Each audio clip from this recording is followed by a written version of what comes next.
نحمده ونصلي على رسوله الكريم اما بعد فاعوذ بالله من الشيطان الرجيم بسم الله الرحمن الرحيم رب اشرح لي صدري ويسر لي امري واحلل عقدة من لساني يفقهوا قولي.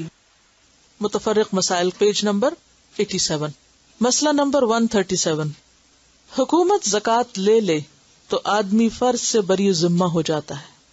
عن انس بن مالک انہ قال اتى رجل من بني تمیم الى رسول اللہ صلی اللہ علیہ وسلم فقال اذا ادیت الزکاة الى رسولك فقد برئت منها الى اللہ ورسولہ فقال رسول اللہ صلی اللہ علیہ وسلم نعم اذا ادیتها الى رسولی فقد برئت منها فلک اجرها واثمها على من بدلها.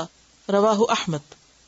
حضرت انس رضی اللہ عنہ سے روایت ہے کہ ایک آدمی نے رسول اللہ صلی اللہ علیہ وسلم سے کہا جب میں زکوٰۃ آپ کے قاصد کو دے دوں تو کیا میں اللہ تعالیٰ اور اس کے رسول کے ہاں بری ذمہ ہو گیا؟ یعنی آپ نے جو نمائندہ بھیجا زکوٰۃ جمع کرنے کے لیے تو کیا میری زکوٰۃ ہو گئی؟ کیونکہ ہمارے یہاں بعض اوقات یہ ہوتا ہے نا کہ فلاں جمع کر رہا تھا، پتہ نہیں اس نے آگے پہنچائی کہ نہیں، پتہ نہیں اب میری زکوٰۃ ہوئی کہ نہیں. یہ ہوتا ہے نا بعض اوقات لوگوں کے اندر. آپ نے فرمایا ہاں جب تو نے مجھے ادا کر دیا تو تو اللہ اور اس کے رسول کے ہاں بری ذمہ ہو گیا. بری ذمہ کا مطلب کیا؟ تمہاری ذمہ داری ختم ہو گئی، تجھے اس کا اجر ملے گا، اور جو اس میں ناجائز تصرف کرے گا اس کا گناہ اسی پر ہے. اسے احمد نے روایت کیا ہے. تو کیا بات اس سے سمجھ میں آئی کہ جب آپ زکوٰۃ ادا کر دیں تو آپ کی ہو گئی، جس نے جمع کی. کیونکہ اب یہاں تو حکومت کی سطح پر زکوٰۃ نہیں جمع ہوتی، لیکن بعض اوقات کیا ہوتا ہے کہ بیت المال یا کوئی ادارہ زکوٰۃ اکٹھی کرتا ہے یہ کہہ کے کہ ہم فلاں جگہ خرچ کریں گے، فلاں جگہ کریں گے. آپ کے لیے بھی کیا سہولت ہوتی ہے کہ خود ڈھونڈنے کی بجائے ٹھیک ہے آپ ادھر اس کو دے دیں اور پھر اس کے بعد فارغ ہو جائیں. اور بعض اوقات یہ بھی ہوتا ہے کہ جب ایک جگہ زکوٰۃ اکٹھی ہوتی ہے تو وہاں اکٹھا کر کے کسی ایک جگہ لگانے سے زیادہ فائدہ ہوتا ہے بجائے اس کے کہ تھوڑی ادھر ادھر ٹوٹی پھوٹی دی جائے. اب دینے کے بعد بعض اوقات لوگ شک ڈال دیتے، وہ تو خود کھا گئے، وہ تو فلاں جگہ لگا دی انہوں نے. ایسی صورت میں جب آپ نے صحیح سمجھ کر ایک کام کر لیا تو فکر ختم کر دیں. پاکستان میں پہلی رمضان کو خود بخود ہی وہ ڈیڈکٹ کر لیتے ہیں، نکال لیتے ہیں. اچھا بعض لوگ کہتے ہیں گورنمنٹ جو ہے وہ پتہ نہیں کہاں لگاتے ہیں کہاں نہیں، ہمیں تو اعتبار نہیں کہ وہ زکوٰۃ لگے گی یا نہیں، لہٰذا ہم الگ سے ایک اور بھی نکال رہے ہیں. نہیں، اگر انہوں نے لے لی تو آپ اس مال کی حد تک بری ذمہ ہے، باقی پوچھ ان کی ہے. بیوی کا اپنے ذاتی مال سے غریب خاوند کو زکوٰۃ دینا نہ صرف جائز بلکہ افضل ہے. حضرت عبداللہ رضی اللہ عنہ کی بیوی، یہ عبداللہ بن مسعود ہے، حضرت زینب کہتی ہیں کہ میں نے مسجد میں رسول اللہ صلی اللہ علیہ وسلم کو دیکھا، آپ نے فرمایا صدقہ کرو اگرچہ اپنے زیوروں سے ہو. اور حضرت زینب حضرت عبداللہ پر اور کچھ یتیموں پر جو ان کی پرورش میں تھے خرچ کیا کرتی تھی، یعنی یہ خود کماتی تھی اور میاں پر اور بچوں پر خرچ کرتی. انہوں نے حضرت عبداللہ سے کہا نبی اکرم سے پوچھو کہ اگر میں اپنا صدقہ اپنے خاوند اور چند یتیم بچوں کو جو میری پرورش میں ہے دے دوں تو کیا درست ہے؟ حضرت عبداللہ نے کہا تم خود ہی جا کر نبی صلی اللہ علیہ وسلم سے دریافت کر لو. آخر حضرت زینب آپ کے پاس آئیں. وہاں ایک انصاری عورت کو دروازے پہ پایا، وہ بھی میرے جیسا مسئلہ پوچھنے آئی تھی. اتنے میں حضرت بلال ہمارے سامنے سے نکلے.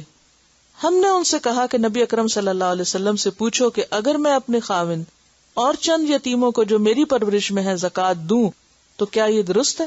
ہم نے کہہ دیا کہ ہمارا نام نہ لینا. حضرت بلال نے آپ سے عرض کیا 2 عورتیں یہ مسئلہ پوچھتی ہیں. آپ نے فرمایا کون سی عورتیں؟ حضرت بلال نے کہا زینب نامی. آپ نے فرمایا کون سی زینب؟ حضرت بلال نے کہا عبداللہ بن مسعود کی بیوی. آپ نے فرمایا بے شک درست ہے اور ان کو دگنا ثواب ملے گا. ایک تو قرابت داری کا یعنی رشتہ دار کو دینے کا، جیسے ہم نے پڑھا ان اللہ یأمر بالعدل والإحسان وإیتاء ذی القربى، تو اس ایتاء میں زکوٰۃ بھی شامل ہے اگر وہ مستحق ہو، ویسے نہیں. تو آپ نے فرمایا ایک تو ثواب قرابت داری کا اور دوسرا زکوٰۃ کا اجر یعنی فرض کی ادائیگی کا. اسے بخاری نے روایت کیا ہے. ٹھیک ہے. اب ایک دفعہ عورت نے اپنی زکوٰۃ نکالی، شوہر کو دے دی، پھر شوہر چاہے بچوں پہ خرچ کرے یا کسی کاروبار میں لگائے یا کچھ بھی کرے، اب اس کی ذمہ داری ختم، یعنی اس کی ادا ہو جائے گی. اچھا، اب اس میں یہ بھی ہے کہ بعض اوقات ایسا ہوتا ہے کہ شوہر کوئی بھی کام نہیں کرتا، معذور ہو جاتا ہے، یا کچھ عورت جاب کرتی ہے، اس کے پاس ہے، یا والدین کی طرف سے ملا، یا کسی بھی طریقے سے کوئی بھی اس کی انویسٹمنٹ ہے. تو ایسی صورت میں بعض اوقات ایسی مثالیں ملتی ہیں، اور اس میں دین کی خوبصورتی آپ دیکھیے کہ کہیں باہر جانے سے پہلے نیکی کی ابتدا گھر سے کی جائے. اپنے عزیز و اقارب اور رشتہ داروں کو زکوٰۃ دینا افضل ہے. حضرت سلمان بن عامر کہتے ہیں کہ رسول اکرم صلی اللہ علیہ وسلم نے فرمایا، مسکین کو زکوٰۃ دینا ایک گہرا ثواب ہے، اور رشتہ دار کو زکوٰۃ دینا دوہرا ثواب ہے، ایک زکوٰۃ کا اور دوسرے صلہ رحمی کا، رشتہ داری کا. حضرت ابو ہریرہ کہتے ہیں کہ نبی اکرم صلی اللہ علیہ وسلم نے فرمایا، ایک آدمی نے کہا کہ میں آج کی رات صدقہ دوں گا.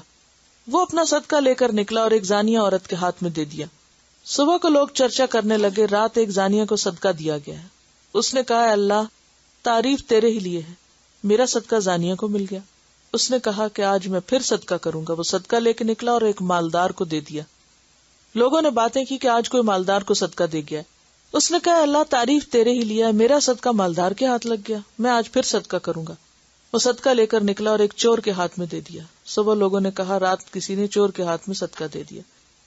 اس نے کہا کہ اللہ تعریف تیرے ہی لیے ہے، میرا صدقہ زانیہ غنی یعنی امیر آدمی اور چور کے ہاتھ لگ گیا. پس اسے خواب میں کہا گیا، تیرے سب صدقے قبول ہو گئے. زانیہ کو اس لیے کہ شاید وہ زنا سے بچ جائے، غنی کو اس لیے کہ شاید اسے شرم آئے اور عبرت ہو، اور چور کو اس لیے کہ شاید وہ چوری سے باز آ جائے. اسے مسلم نے روایت کی ہے. ٹھیک ہے، تو اس سے کیا پتہ چلتا ہے کہ انسان اگر اچھی نیت سے کوئی کام کرتا ہے تو بھلے اس کے خیال یا ایکسپیکٹیشن کے مطابق وہ رزلٹ نہیں نکلتا، تو ہر چیز صرف سامنے نظر آنے والی نہیں ہوتی. کچھ چیزیں انسان کو نہیں دکھتی، وہ آخرت میں جا کے پتہ چلیں گی. یا یہ کہ الا المبشرات، خواب کے ذریعے انسان کو کوئی ایسی انڈیکیشن مل جائے، یا بعد میں جا کے کہیں پتہ چلے. تو اصل فکر کیا ہونی چاہیے؟ دینے کی، اور اپنے طور پر تصدیق کر کے مستحق کو دینے کی.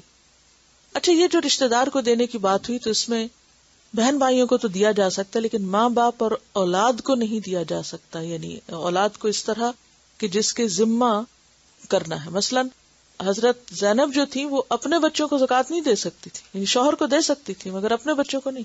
اور یہ بچے جو تھے یا تو یہ کسی اور کے تھے، کیونکہ یتیم بچوں کی بات آتی ہے نا. اگر اپنے بچے ہوتے تو وہ شوہر موجود تھے، یتیم نہ کہلاتے. ٹھیک ہے، کیوں؟ اس لیے کہ ماں باپ کو دینا کیا ہے؟ ذمہ داری ہے، فرض ہے. اولاد کو کھلانا فرض ہے، تو اس لیے اولاد کو تو اصل مال میں سے دیا جائے گا، نہ کہ زکوٰۃ میں سے. زکوٰۃ کے مستحق مسکین کی تعریف. حضرت ابو ہریرہ کہتے ہیں کہ نبی اکرم صلی اللہ علیہ وسلم نے فرمایا، مسکین وہ نہیں جو لوگوں کے پاس گھومتا رہتا ہے، ایک لقمہ یا دو لقمہ یا ایک کھجور یا دو کھجور کی خواہش اسے در بدر لیے پھرتی، بلکہ در حقیقت مسکین وہ ہے جس کو اتنی دولت نہیں ملتی جو اسے مانگنے سے بے پرواہ کر دے، نہ ہی کوئی اس کا حال جانتا ہے کہ اس کو صدقہ دے، نہ ہی وہ کسی سے سوال کرنے کو نکلتا ہے. اسے بخاری نے روایت کیا ہے. حضرت ثوبان کہتے ہیں کہ رسول اکرم صلی اللہ علیہ وسلم نے فرمایا، جو شخص میرے ساتھ عہد کرے کہ لوگوں سے کچھ نہ مانگے گا تو میں اس کے لیے جنت کا ضامن ہوں. حضرت ثوبان نے عرض کیا، میں عہد کرتا ہوں. چنانچہ حضرت ثوبان کسی سے کچھ نہ مانگتے تھے. اسے ابو داؤد نے روایت کیا. آل ہاشم کے کسی فرد یا ان کے کسی غلام کو زکوٰۃ وصول کرنے پر عامل مقرر نہیں کرنا چاہیے، کیونکہ ان کو زکوٰۃ نہیں دی جا سکتی، لہٰذا ان کو ایسے کام پہ بھی نہیں لگانا چاہیے کہ جس میں زکوٰۃ کے مال سے تنخواہ دی جائے. حضرت ابو رافع سے روایت ہے کہ نبی اکرم صلی اللہ علیہ وسلم نے بنی مخزوم میں سے ایک شخص کو زکوٰۃ وصول کرنے کے لیے بھیجا.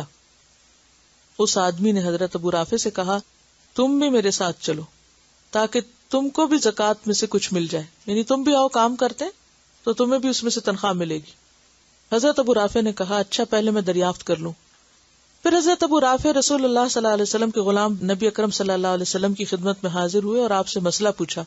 آپ نے فرمایا، قوم کا غلام بھی انہی میں سے ہوتا ہے اور ہمارے لیے صدقہ حلال نہیں، لہذا تمہیں اس کام کو نہیں کرنا چاہیے کیونکہ اس کی تنخواہ تمہارے لیے جائز نہیں ہوگی.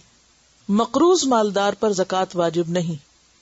حضرت یزید بن خسیفہ سے روایت ہے کہ انہوں نے سلیمان بن یسار رضی اللہ عنہ سے سوال کیا کہ ایک آدمی مالدار ہے اور اس پر اتنا ہی قرض ہے، کیا اس پر بھی زکوٰۃ ہے؟ انہوں نے کہا نہیں. اسے مالک نے روایت کیا. یعنی ایک شخص کے پاس 1000 کی کوئی چیز ہے اور 1000 اس پہ قرض ہے, تو وہ بیلنس برابر ہو گیا, کیونکہ اس کو وہ 1000 کس پہ چکانا چاہیے؟ قرضہ ادا کرنے میں, اگر وہ کیش کی شکل میں. یہ نہیں کہ کیش رکھ کے تو قرضہ دے نہیں اور کہیں کہ اس طرح میں مال سے بھی موج کروں گا اور زکوٰۃ بھی نہیں دوں گا کہ مقروض بنا رہوں. نہیں, وہ تو ایک فرض بنتا ہے کہ فوری طور پر اس کو لوٹایا جائے. ہاں, اگر 1000 کی کوئی ایسی چیز ہے مثلاً کہ جو اس کے استعمال میں اسے بیچ ہی نہیں سکتا, جیسے کسی کے پاس گاڑی ہے, اب اگر اسے بیچے تو کیا ہوگا؟ بیچ کے اس کا کام باقی کا بھی رک جائے گا. تو ایسی صورت میں اگر وہ مقروض ہے تو اس کے پاس اگر وہ, کیونکہ ملکیت میں تو ہے نا وہ چیز. ہاں, ایک اور بات یہ ہے کہ بلا وجہ کا مقروض بنے رہنا اور گھر قرضے پہ لے کر باقی مال کو انویسٹ کرتے جانا اور پھر زکوٰۃ نہ دینا, یہ اس میں شامل نہیں ہے. یہ ایسا قرضہ ہے کہ جس میں آپ اپنی مرضی سے, یعنی کہ قرضہ اپنے اختیار سے لیے اور دیے, اور حقیقی ایسی ضرورت کے لیے کہ جو واقعی ضرورت میں شامل ہے. اب یہ تو سچویشن ایسی ہے نا کہ جس میں اگر آپ کے پاس پیسے ہیں بھی اور آپ دینا چاہیں تو بعض اوقات آپ کا کانٹریکٹ ایسا ہے کہ آپ اس کو پے آف کر نہیں سکتے, یا اور کچھ ایسی وجوہات ہو سکتی ہیں. پھر فرمایا کہ مال زمار, جس مال کے واپس ملنے کی امید نہ ہو, اس کی زکوٰۃ کا حکم. حضرت عمر بن عبدالعزیز نے ایک مال کے سلسلے میں جسے بعض حاکموں نے ظلم سے چھین لیا تھا, یہ لکھا کہ مالک کو اس کا مال واپس کرے اور اس میں سے گزرے ہوئے سالوں کی زکوٰۃ وصول کر لیں. اس کے بعد پھر خط لکھا کہ اس مال سے گزشتہ سالوں کی زکوٰۃ نہ لی جائے بلکہ صرف ایک دفعہ زکوٰۃ لے لی جائے, کیونکہ وہ مال زمار تھا. جس مال کے واپس ملنے کا یقین ہو, مثلاً قرض یا پروویڈنٹ فنڈ وغیرہ, اس پر سال بسال زکوٰۃ ادا کرنا واجب ہے. لیکن جس مال کے واپس ملنے کی امید نہ ہو, جب مل جائے تو گزشتہ سارے سالوں کی زکوٰۃ ادا کرنے کی بجائے صرف 1 سال کی زکوٰۃ دینا ہوگی. یہاں بھی کسی نے سوال لکھا ہوا تھا کہ اگر کوئی پراپرٹی وراثت میں ملی ہے, اس سے پھر کچھ آمدنی نہ تھی, اب وہ بیچی ہے, تو جو قیمت وصول ہو اس پر اسی وقت جتنی 1 سال کی زکوٰۃ بنتی ہے وہ ادا کرنی, یا سال گزرنے کا انتظار نہیں کرنا؟ نہیں, جب آپ بیچیں گے تو اس وقت اس میں سے آپ نکال دیں گے, بجائے اس کے کہ آپ اس سال گزرنے کا انتظار کریں. اگر 1 سے زائد گاڑیاں ہوں اور اگر آپ نے اس کو اس لیے رکھا ہوا تھا, اگر تو اس کو بیچ کر آپ کے فوراً آپ کے پاس اور ضرورت تھی تو آپ نے لگا دیا تو وہ تو اور بات ہے, لیکن خاص طور پر کوئی ایسی پراپرٹی جب آپ بیچیں جس کو آپ نے انویسٹمنٹ کے لیے رکھا ہوا تھا تو اس پر زکوٰۃ ہوگی. ٹھیک ہے نا, یعنی مال تجارت تھی وہ, تب زکوٰۃ ہوگی. ورنہ یہ ہے کہ اگر آپ نے کوئی چیز بیچی اور فوری آپ کی ضرورت ہے, آپ نے وہ بیچ کے کچھ اور خرید لیا تو اس پہ تو زکوٰۃ نہیں ہوگی. ٹھیک ہے, اگر آپ رکھیں گے تو پھر تو ایوری ایئر ہوگی, اور اگر آپ نے وہ پیسہ کہیں اور استعمال کر لیا تو پھر نہیں.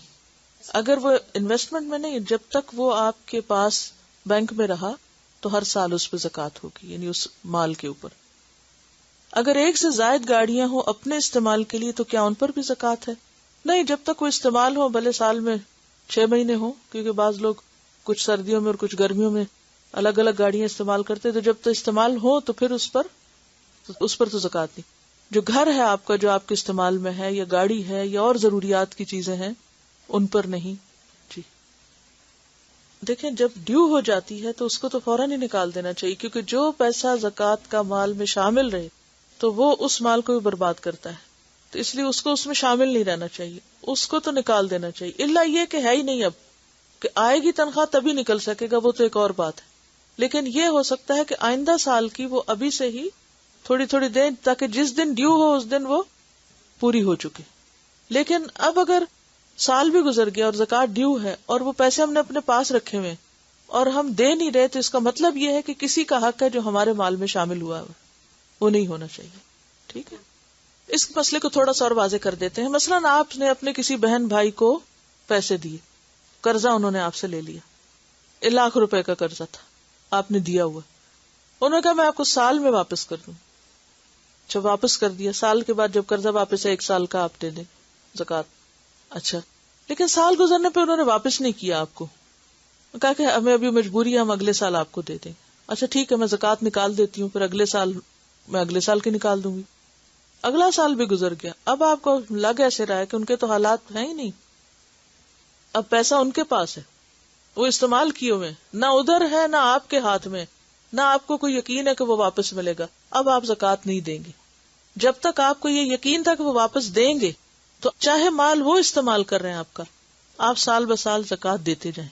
لیکن اگر حالات ایسے ہو گئے کہ اب واپس ملنا مشکل نظر آ رہا ہے تو ایسی صورت میں اس وقت تک زکوٰۃ نہیں ہوگی جب تک کہ وہ آپ کے ہاتھ میں آ نہیں جاتا. ٹھیک ہے نا، کیونکہ آپ اس کے مالک نہیں ہیں. دیکھیے اصول سمجھ لیجئے، پھر باقی حساب خود کر لیجئے. جس مال کے ملنے کا یقین ہے آپ کو کہ اینڈ آف دا ڈے وہ آپ کو مل جائے گا، اس پر تو آپ ہر سال دیں گے. لیکن جس پر یہ پتا ہے کہ یہ ہے صحیح، دیٹ از دیئر، لیکن آپ کو ملنا چلنا کوئی نہیں، اس پہ زکوٰۃ نہیں. ٹھیک ہے جی. دیکھیے پیچھے ہم پڑھ چکے ہیں زکوٰۃ اس مال پہ ہوتی ہے جو آپ کی ملکیت میں ہو. ٹھیک ہے، آپ کے والدین مثلاً فوت ہو گئے، پراپرٹی تقسیم نہیں ہوئی، آپ کو ملا ہی کچھ نہیں. جس دن آپ کو ملے گا پھر آپ مالک بنیں گے. جب مالک بنیں گے تو سال گزرے گا، پھر زکوٰۃ ہوگی. مالک بننے کے بعد آپ کے پاس سال گزرنا چاہیے. اوکے. سبحانک اللہم و بحمدک، نشہد ان لا الہ الا انت، نستغفرک و نتوب الیک. السلام علیکم و رحمۃ اللہ وبرکاتہ.